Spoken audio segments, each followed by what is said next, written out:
We couldn't agree more that the Arctic is a climate vulnerable region and is certainly, its fate is intertwined. If we go anywhere near 2 degrees C of global warming, we're really at significant likelihood of crossing climate tipping points. It's happening, it's real. It's not some fiction made up to score a bit more My research. message for world leaders about ice is very, very clear. Ice is essential for life on Earth. Arctic Basecamp is at COP26 because what happens in the Arctic doesn't stay there. The Arctic is one of the best examples of the climate emergency. It's warming at 3 times the global average, and it's clearly in crisis. And we need to make sure that delegates and world leaders, as they are negotiating the future of humanity, that they realize what is at stake. And that's why we've come here with Arctic Basecamp, and we've actually brought a real iceberg from Greenland in order to remind world leaders and delegates that what happens in the Arctic doesn't stay there. In 2016, Dirk Knotts and myself published a paper in Science explaining why there is a clear linear relationship between Arctic sea ice and how much CO2 we add to the atmosphere. This allowed us to establish a linear relationship that for every metric ton of CO2 we add to the atmosphere, we lose another 3 square meters of sea ice in September. In August 2009, we got there and I was gobsmacked about how warm it was. And within a year, that entire ice shelf had disappeared, about the scale of the Grand Canyon.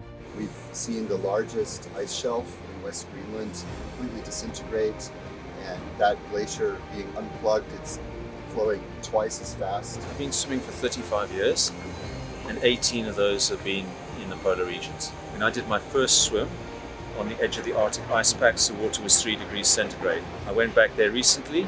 The water was no longer 3 degrees, now 10 degrees in the Norwegian Arctic in summer. We're getting these extreme temperatures in the Arctic. The ice that's inside the permafrost melts, and then you get this ground collapse. And this is a huge risk that's happening now for people who live in the Arctic. They're losing their land. It's also a risk for everyone globally, and that global risk has to do with the carbon that's stored in permafrost. As the special envoy of Climate Vulnerable Forum, I resonate my deep concerns of impacts of climate change to these vulnerable nations. Hi, I'm Rainn Wilson, and in my hand I am holding a melted iceberg.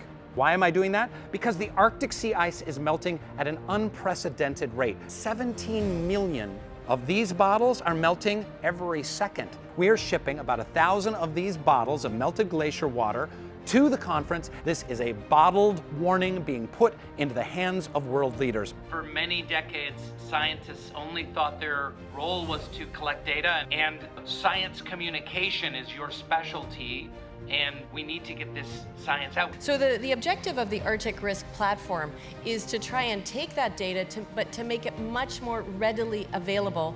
What Arctic Basecamp does is speak science to power. We do that because science doesn't have the power to fix it. All we do is have the power to say how bad the situation is. It's the Quadrature Climate Foundation, which have funded this project. I think kind of the key message that was coming across from all of them is act now. Every company's got to get to net zero now. Everything's there, the science is there. People want to implement change. We need the political will. There's a feeling, a little bit of hope and optimism that actually people are listening and people are making the pledges. We don't want empty promises anymore. We want real action. We must stand together and speak up to save our planet. Not just for us, but for our future generations. And we need urgent action now, and to work together as one. These are the stories that everyone in the world needs to hear, not just the few of us who get to go to a COP.